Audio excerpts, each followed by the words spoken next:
बिस्मिल्लाहिर्रहमानिर्रहीम। अस्सलाम वालेकुम। इस्लामाबाद हाई कोर्ट से मैं हूं ईसा नकवी, मेरे साथ साकिब बशीर साहब मौजूद हैं। आज की इस्लामाबाद हाई कोर्ट से सबसे बड़ी खबर यह है कि जस्टिस तारिक महमूद जहांगीरी ने हुकूमत और इलेक्शन कमीशन ऑफ पाकिस्तान के फ़रार के तमाम रास्ते बंद कर दिए हैं। अब बड़ा ही हैरानकुन होगा, बड़ा ही जो है वो सरप्राइजिंग होगा कि अगर इलेक्शन कमीशन ऑफ पाकिस्तान और इस्लामाबाद से जीते हुए मुस्लिम लीग नून के 3 MNAs बरकरार रह सकें। आज इलेक्शन ट्रिब्यूनल जो है इस्लामाबाद के लिए उसकी समाअत थी और जस्टिस तारिक महमूद जहांगीरी की जो अदालत है वहाँ से जिस किस्म का अहकामात आए हैं, जिस किस्म की ऑब्जर्वेशंस और रिमार्क्स आए हैं, अरेस्ट वारंट तक की बात हुई, क्या कुछ हुआ आज प्रोसीडिंग में। लगभग पौना घंटे से ज़ायद जो है वो ये समाअत जारी रही और इस्लामाबाद के तीनों हलकों से पाकिस्तान तहरीक इंसाफ के जो हिमायत याफ्ता उम्मीदवार हैं वो, उनके काउंसल्स वो यहाँ पर पेश हुए। इलेक्शन कमीशन हुकाम और दीगर जो लोग थे उनका क्या कहना था, आज समाअत में क्या हुआ। और ये एक फ़ैसला ऐसा है जो अगर आ जाता है फॉर्म 45 की बुनियाद पर तो फिर शहबाज सरकार का जो है वो इखलाकी, आइनी, कानूनी जवाज़ और फिर एक ऐसा दरवाज़ा खुलने का इम्कान है कि फिर तमाम के तमाम जो फॉर्म 45 हैं उनके खुलने की और उनके तहत फ़ैसले होने की राह जो है वो हमवार हो सकती है। साकिब साहब बताएं आज फिर क्या हुआ इस्लामाबाद हाई कोर्ट में। एक तो आज की जो समाअत है उनको हम 2-3 पोर्शन में उस पर बात करते हैं। पहली कि अदालत का मूड क्या है, दूसरा इलेक्शन कमीशन ने कुछ हैरानकुन बातें की हैं अदालत के सामने, उस पर बात करेंगे, और तीसरा जो रिस्पोंडेंट है उनके हवाले से अदालत ने क्या स्ट्रिक्ट ऑर्डर जो है वो पास किए हैं और क्या लग रहा है कि जल्दी जो है वो इसको कर लेंगे। सबसे पहले अगर नकवी साहब हम अगर बात करें अदालत के मूड की, बड़ा ही क्लियर है जस्टिस तारिक महमूद जहांगीरी। उन्होंने कहा है कि क्वेश्चन है सिंपल सा, इनके पास भी फॉर्म 45 हैं और इनके पास भी फॉर्म 45 हैं। दोनों फ्रीकैन को हमने देखना है कि फॉर्म 45 किसके पास अथेंटिक है, और अगर हमें मुल्क से या बैरून मुल्क से भी अगर किसी पार्टी ने कहा कि बैरून मुल्क से फॉरेंसिक करवाएं तो हम वो भी करवाएंगे। बड़ा स्ट्रिक्ट उन्होंने कहा। फिर उन्होंने एक बड़ी क्लियर लाइन ली कि रिटर्निंग अफसर, इलेक्शन कमीशन के हुकाम और जो रिस्पोंडेंट साइड है, जो जिन्होंने चैलेंज किया है, मतलब जुल्फ़ी बुखारी हैं, अली बुखारी हैं, शुएब शहीन हैं और तीसरे जो आमिर मुग़ल हैं, इन्होंने तो अपने फॉर्म 45 जमा करवाए हैं, साथ बयान हल्फी जमा करवाया है। बयान हल्फी का मतलब ये होता है कि अगर आप आईनी अदालत के सामने कोई झूठा बयान हल्फी देंगे तो उसके कॉन्सिक्वेंसेज हैं, आपके खिलाफ क्रिमिनल कार्रवाई हो सकती है। अब अदालत ने कहा है कि जो रिटर्निंग अफसरान हैं जिन्होंने ये सारा जो है वो मामला किया, कंडक्ट किया, वो भी अपना जो जवाब है वो अपना बयान हल्फी जमा करवाएंगे। दूसरे लफ्ज़ों में बयान हल्फी ये है कि पहले तो बयान हल्फी उन्होंने जमा करवाना है, फिर जब पूरा ट्रायल होना है उन्होंने उस ट्रायल के दौरान यहाँ पे आके पहले हलफ लेना है, कुरान पे हलफ ले के उसके बाद बात शुरू होनी है कि आपने जो काम किया वो कैसे किया। पहले वो बयान देंगे, फिर उनके बयान पे जरा होगी। एक चीज़ होगी रिटर्निंग अफसरान की हद तक। फिर इलेक्शन कमीशन आ जाता है, जो इलेक्शन कमीशन के वो काम है वो भी अपने बयान हल्फी जमा करवाएंगे, उसके बाद फॉर्म 45 जमा करवाएंगे, उसके बाद वो जब यहाँ पे आएंगे हलफ लेंगे कुरान पे, उसके बाद बयान देंगे, उस पर जरा होगी।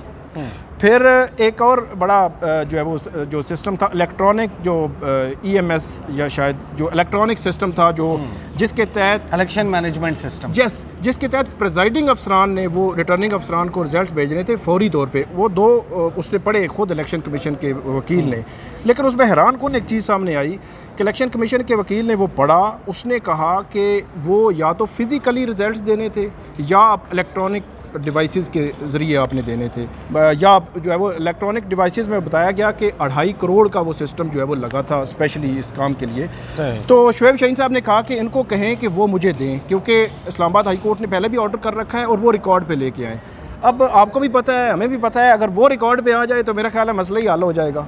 तो इसलिए इलेक्शन कमीशन ने कहा जी उस दिन क्योंकि सर्विस नहीं थी, इंटरनेट नहीं था, तो इंटरनेट के साथ वो कनेक्ट है, तो इसलिए वो उन्होंने फिज़िकली दिए हैं। अच्छा, वहाँ पे भी पहले इलेक्शन कमीशन ऑफ पाकिस्तान ने ये दावा किया था कि इंटरनेट ज़रूरी नहीं है, जो EMS है वो इंटरनेट के बगैर भी काम करेगा। मैं इलेक्शन वाले दिन तकरीबन 1:30 बजे का वक्त था, इलेक्शन कमीशन के अंदर मौजूद था। वहाँ चीफ़ इलेक्शन कमिश्नर जो उन्होंने बनाया हुआ था एक पोर्शन जहाँ पे मीडिया बैठा हुआ था, तो वहाँ पे वो आए, उनसे यही सवाल हुआ।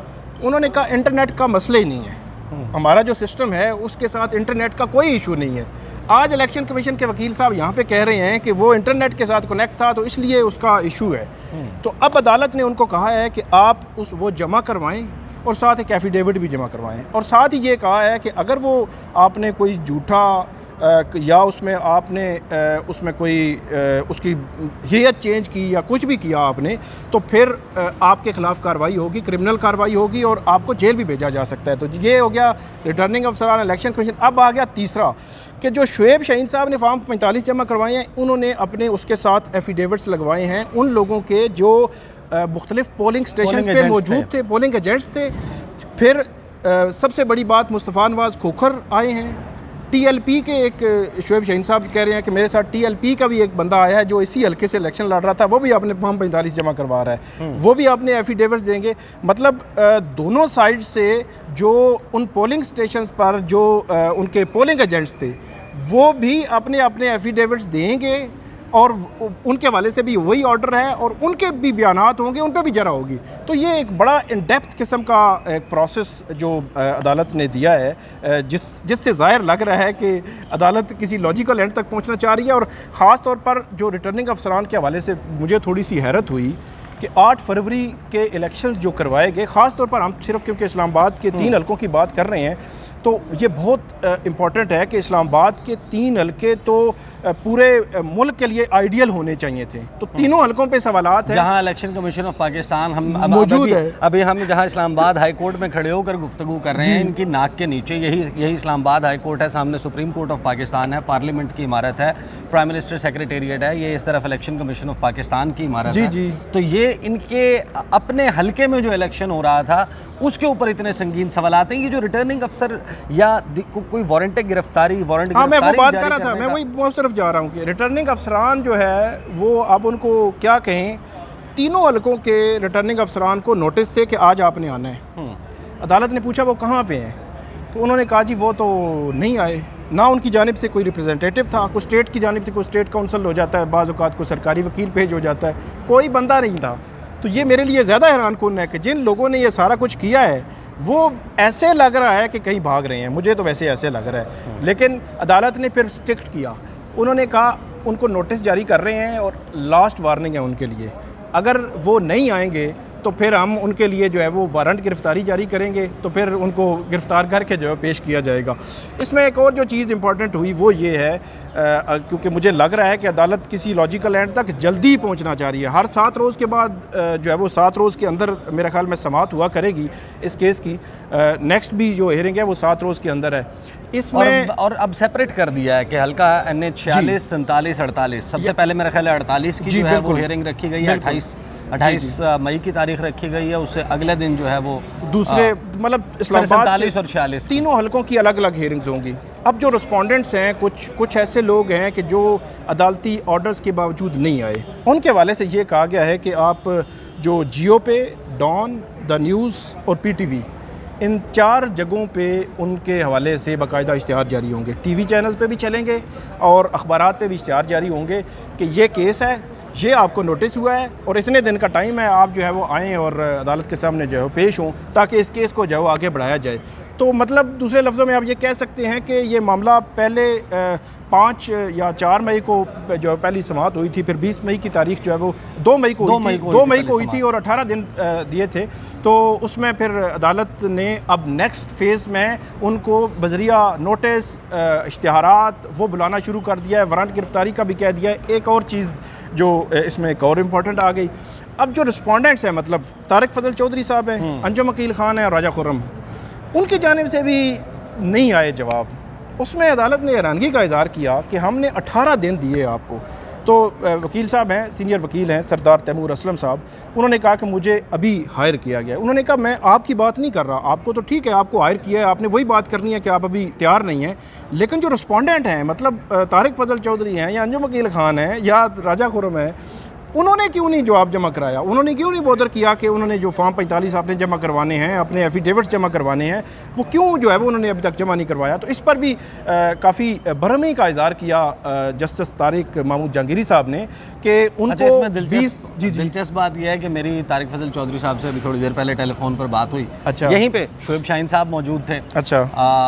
क्योंकि उन्होंने आज शाम को प्रोग्राम में आना है तो मैंने तारिक फजल चौधरी साहब को फ़ोन किया। ज़ाहिर है कि सेम हल्का NA47 वो जीते हुए उम्मीदवार करार दिए गए हैं, तो मैंने उनको कहा कि आज शाम को 6 बजे प्रोग्राम में आपने आना है। तो जब मैंने उनको बताया कि शुएब शाहीन साहब हैं दूसरी तरफ, तो उन्होंने कहा मैं किसी और दिन आऊँगा, आज के लिए तो उन्होंने माजरत कर ली है। तो ज़ाहिर है कि उनको फॉर्म 45 लेकर आना चाहिए था। लेकिन इस मामले में साकिब मुझे ये बताएं कि कितनी कारगर या कितनी इंपॉर्टेंट है वो रिपोर्ट, ऑडिट रिपोर्ट जो पतन कोलेशन ऑफ 38 की तरफ से अभी 2 दिन पहले जारी की गई है, जिसमें इस्लामाबाद के तीनों हलकों का उन्होंने जो ऑडिट किया है, 3 हलकों में 87%, 90% और 97% फॉर्म 45 जो उन्होंने ख़ुद इन तमाम पोलिंग स्टेशन से एक्वायर किए, हासिल किए, जिनकी कॉपीज़ उनके पास मौजूद हैं।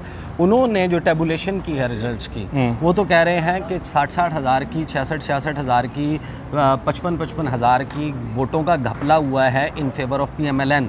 यानी कई हज़ार, दसियों हज़ार PTI के जो वोट्स हैं वो कम किए गए हैं और दसियों हज़ार वोट्स जो हैं वो बढ़ाए गए हैं। तो ये रिपोर्ट भी कितना मैटर करेगी जब तारिक महमूद जहांगीरी साहब अब इस सारे मामले को लेकर चलेंगे? मेरा ख्याल है बहुत मैटर करेगी। उसकी वजह यह है कि वो एक इंडिपेंडेंट अदारे की रिपोर्ट है, एक थर्ड पार्टी की रिपोर्ट है। अब अदालत उस पर रिलाय कितना करेगी ये देखने वाली बात है, लेकिन मेरे ख्याल में उसका बहरहाल वज़न होगा। ये डेफिनेटली जो रिकॉर्ड पे लाएंगे, जो ख़ास तौर पर जो शुएब शाहीन है, अली बुखारी हैं या आमिर मुग़ल हैं, क्योंकि इनके तीनों हलकों के वो उनके हवाले से है ये रिपोर्ट और वो इंडिपेंडेंट रिपोर्ट है, वो रिकॉर्ड पे लाएंगे। अब अदालत उस पर रिलाय कितना करेगी ये अब जो है वो हम आगे चलकर जो है वो देखेंगे।